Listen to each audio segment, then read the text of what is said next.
So when you're homeschooling, balancing between different grade levels can be a real challenge. That's particularly true when you have, say, a student in high school and a student who's in elementary school. As a mom who homeschooled the range from students with special needs, nonverbal students, I had a deaf daughter. I had a daughter who we found out much later in life had some learning things like on the autism spectrum, high functioning, and then neurotypical students. It can be so confusing and so overwhelming. So today I'm bringing some really practical things to help you to teach kids at different ages. So let's jump right in.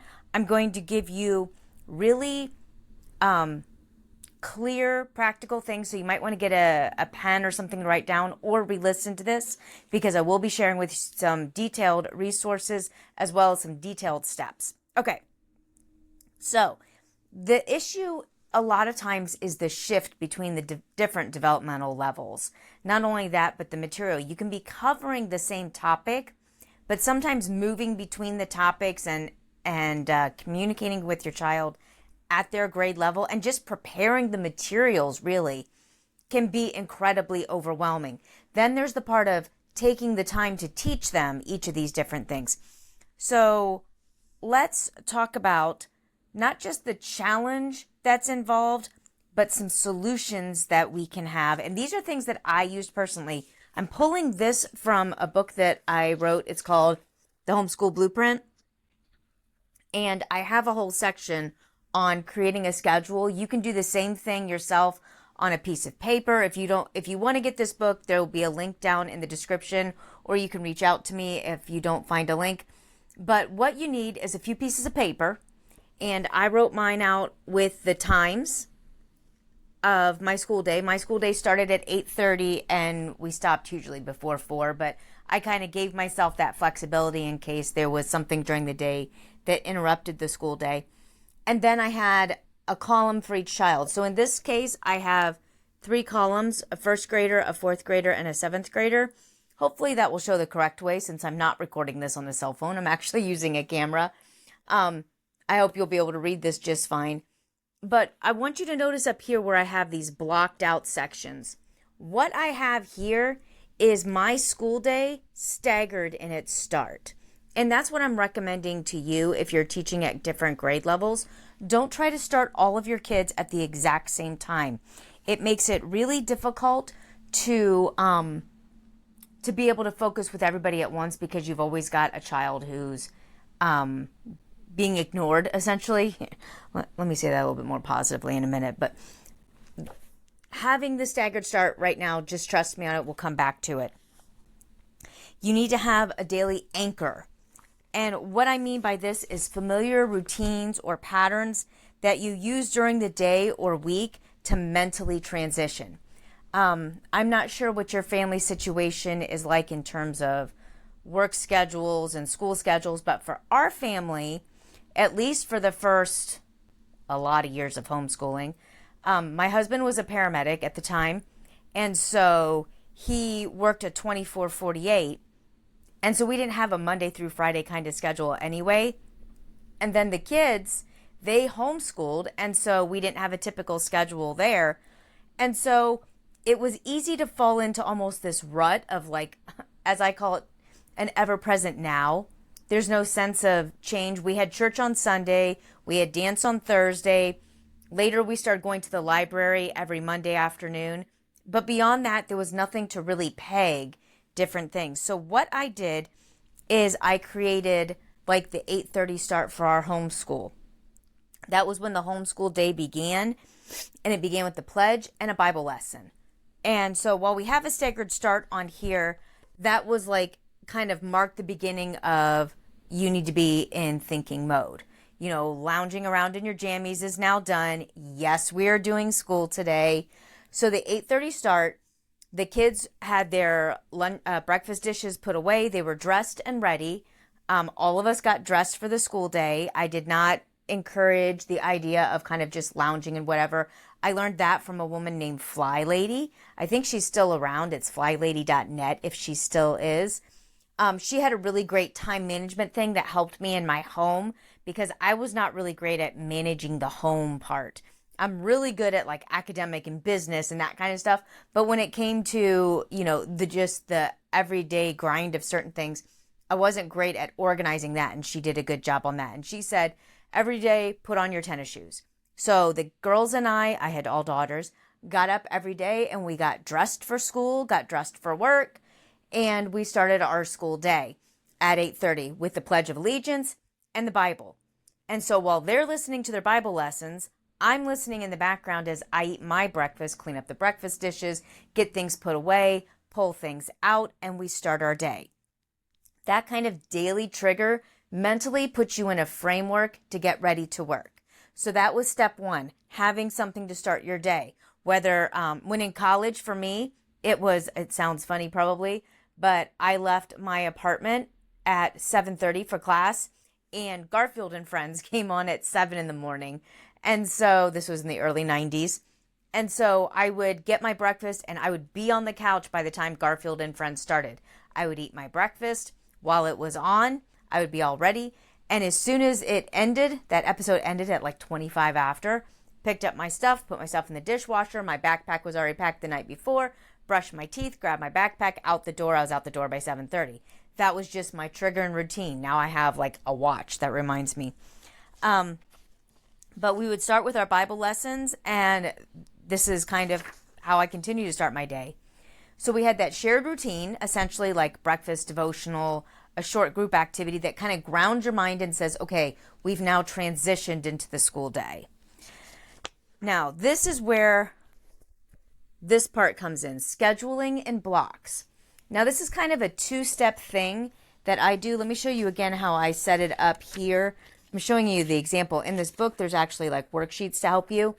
But here's the sample student schedule. So for each of my kids, I had subjects that I picked, and they didn't do all of the subjects every single day of the week. And we had things like dance was how we did physical education. So we would have dance time, but all of my girls weren't in the same dance class. So while one was in dance class, the others would be doing some kind of an assignment, seat work, reading, and I scheduled that into our life. Our life kind of shifted. We had a mobile school, if you will. And you probably have a similar kind of thing where you have a child who's like in some kind of music lesson, or you have co-op, or you have these kind of different things. I scheduled that into my weekly schedule for each child. And then when I created this schedule for all of the kids, you'll notice on here in this particular example, I have the first grader having dance right here. And I have the other students in this example doing other things. I broke these kids up in first, fourth, and seventh. My kids weren't quite this spread apart, but it was pretty close. And later on, we ended up having one of our 4 daughters had to attend a public school and then later a private school. And so this kind of got goofed up even more because we had, transportation with her and those kind of things. So one thing about homeschooling is the need to have flexibility, but also to have those grounding markers so that your kids know each day something that they're doing. Because particularly students who are more OCD or on the spectrum or even ADHD, if you have some of those things in your family, it's not good to just let them run nonstop. And it's also very difficult to focus when everything feels like it's in a state of flux. So scheduling in blocks where you can focus on each child when they need it with their lesson, and then allow them independent seat work time where they need to practice focusing on their own work without direct one-on-one time. That helps them to learn those focus skills that they'll need for life, and also allows you to be able to focus on teaching your other kids at all of these grade levels. Now, how do you do it at the different grade levels for, say, a specific topic? Well, the way that you do that is increase the level of independence and critical thinking. So have a baseline set of information that you're going to share. And with the younger one, you could break off into, say, an art project. I like to use the example of bees because bees, biology and science and all of this. But I like to use the example of bees. So if you have a kindergartner and a 4th grader and a 7th grader, and you're doing a lesson on bees, You can give the general information about bees, how they're pollinators, how they help with plants. You can go outside and observe bees. You can go to a place that has bees. We actually had bees when we lived on our farm. When I was homeschooling the girls, our friend was a beekeeper and he had multiple hives on our property, and we'd go out and observe the bees, and we would watch the bees drink in the pond. We would look up what the bees were doing. Okay, why do bees do that? We had basic stuff. Then you allow the younger ones to do a hands-on activity. Like I said, an example is like artwork or crafts or looking at a bee book or all of those things. Allow them some independent time, even if they're not able to read independently yet or are just reading at a basic level. Having some small materials that they can do or an audiobook they can listen to while they create something about bees or flowers or things like that allows you to then shift and work with the older students and kind of ask them to go deeper into more critical thinking things. Okay, what are the implications of things that we learned with bees? What were to happen if this thing happens with the bees? Or why is it a positive thing to have bees on a farm? Why would farmers like to have beehives? And asking the kids at their grade level to be able to answer that, whether you have them answer that in essay form, create some kind of a project, a diorama, do some kind of research, especially in older grades. Okay, comparing farms with bees and without bees, what will happen with the flowers.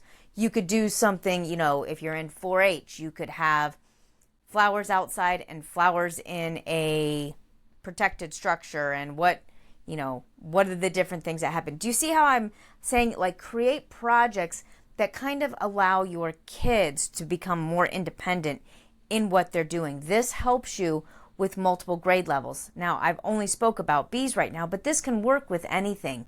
We can talk about fiction. What is fiction writing? You can give an explanation of fiction writing.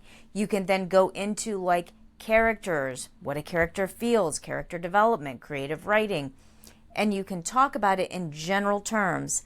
And then using this kind of a structure where you break off into different areas and then work with your kids. So the last thing that I did with this is I actually have a color coding system that I did for my own scheduling. It sounds complicated. It's not, because once you create it, you always have it. And I would talk about, in that system, I would say, okay, so green means I need to be with them, engaged, like face-to-face, we are talking. Yellow means semi-independent, and red means they're completely working on their own or they're on a break. And so I would make sure that I only had one green thing happening at a time. So the other kids would have to be yellow or red. And I did that with my scheduling to make sure, okay, that I didn't schedule two things where I needed to be face-to-face with a single child at the same time. And so when I was working on my lesson, like the bee thing, for example, I could say, okay, I'm doing the overview for all the kids for the first 15 minutes. And then I'm going to work with kid 1, while kid 2 and 3 are doing this. Then I'll go over to kid 3, touch base, and I'll finish up with kid 2 because of the activities that I have them do in the length. It takes a little bit more organization and planning, but not a lot, and it makes your school day flow a lot better. Okay, so let me look. I want to make sure that I gave you, so we have the mental transition triggers also. With my own kids, we had a few things like, I still call it the Nun-Night CD, even though the kids are all in their 20s now. We had a CD that they always listened to that only was played when they went up to bed. Now, they stopped when they got much older, but I mean, all the way up into elementary school, they were listening to this CD. It indicated, okay, now it's bedtime. We had certain things that we did during like fun activity time. So the kids would know that certain songs meant different things, particularly when they were all younger. I did have a little bit of difficulty with this because one of our daughters was deaf. So the sisters would basically indicate to her, but the other 3 would hear that song and it would give the transition. And her transitional cue was, my sisters just told me. And that's also why she ended up going off to a different school, was because I also believe in homeschooling. If there is something that you really can't do, which for me, I was having a hard time teaching my deaf daughter to read, You need to be okay with understanding flexibility, and maybe I need to go ahead and let her go to this school so that she can learn. So if you have that kind of a scenario with your kids, don't feel like you've failed as a homeschooling parent because you need to put them into some kind of a tutoring program or a co-op program because you're struggling with teaching them a specific topic. All right. Now, the big thing for you parents, you also need to have kind of these plans and triggers. I'm not saying to make your homeschool all a very regimented schooling at home kind of atmosphere, although I did lean in that direction and I did like that structure a lot better for my family because of, a lot of things that were happening, and it was better for the way my kids learned in general. But you need to have mental space for your brain to function effectively. And if you're constantly just trying to wing it, you're making so many micro decisions all day long that it's exhausting you unnecessarily. So sit down and create a plan like this for yourself, a general plan. And like I said, in my book, I have like the Monday through Friday so that you know each day what you're covering, what subjects you'll do with each child. You've got a little check sheet, create yourself a little check sheet for each child to make sure that you're covering, write the subjects down, make sure they're covering everything. And then just put together some little simple lessons plans. I had in my book, I just had each month the kind of field trips I wanted to do to reinforce different topics that we were covering. I did preview, learn, review. This may seem like a lot, but really it only takes about 10 or 15 minutes when you have it all pulled together. And then I had like a little weekly schedule where I jotted down important lesson plans that I wanted to make sure and cover, like if we were doing a bigger project, if there was some kind of lesson where I needed outside materials, if we were going somewhere, I wrote those things down. And then I was able to keep track of my planning and grading and materials and previewing. Having an organization, whether it's this or something that you make yourself that's based like this, it will help free up your mental space. And you can sit down and look a week or a month ahead and say, okay, these are the areas that I want to cover. And then remembering that for younger kids, I go into this a bit more in this book. It's called The Homeschool Decision. It's another book that I wrote. But I talked about knowing what kind of topics you absolutely need to cover, like the foundational stuff in the early years. I know some people tend to be less structured early on. I feel like that's where you need to have the most structure because you really want to cover those foundational things really well for the kids because then they can build more independently.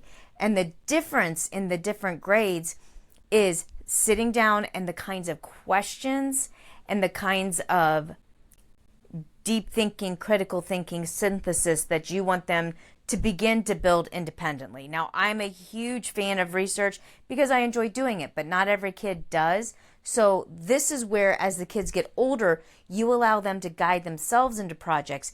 And another thing I talk about this in another video, but when you have this kind of lesson plan, as your kids get older, and by older, I mean like 3rd and 4th grade, start sitting down with them when you're doing the lesson planning and let them know these are the things that we're going to be covering here soon. And I'm working on a lesson plan. Is there something you would particularly like to explore in this topic? Not do you want to explore this topic, but something you would specifically like to explore in this topic and allow them to go deeper into it and give you some guidance. Okay, so when we go to the library, let's write down your list of books. Because remember, part of what we're doing as homeschooling parents is not just teaching them the academic information, we're teaching them the life skills. So when you are taking the time to show them how you're planning, you have this book or you have your binder or you have your folder that you're keeping your homeschooling notes in. When you're doing that, you're modeling to your child, this is a way to stay organized and keep yourself from getting overwhelmed. Overwhelmed is not the amount of stuff you have to do. It's the number of decisions you force yourself to make over and over. And just one simple thing, like for example, for me, in the month of April of 2025, my oldest daughter gave birth to her first child, his first grandchild, all these things. And I had a number of things expanding within my own business. I'm self-employed now. I work another on a consultation type of thing outside of the house, and there was some things changing with that. There was just a lot going on. And for the first time in 2 months, I decided I'm going to be really good about planning my meals. So I planned all of my meals the last weekend of March, and I went and bought all the groceries except for the perishables for that. And I am shocked not only by the amount of money that I've saved, which was not as huge as I expected it to be, but there were a couple of extra things in there that I didn't consider, but it was still significant. But also the mental release and the amount of stuff I've been able to do and the lack of stress that I've had because I'm not having to figure out menus. I did not realize how stressful that was. I thought it was no big deal. You too will be shocked when you do these little things. It's not that you have kids at all these different ages that's stressing you out. It's that you're trying to decide everything on the fly and recreate everything over and over instead of sitting down and organizing in a single batch and going step by step.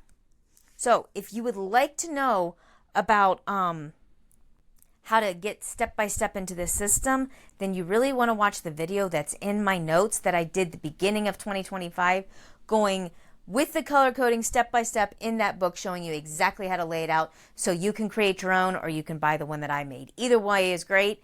Either way, I hope I'll see you next time.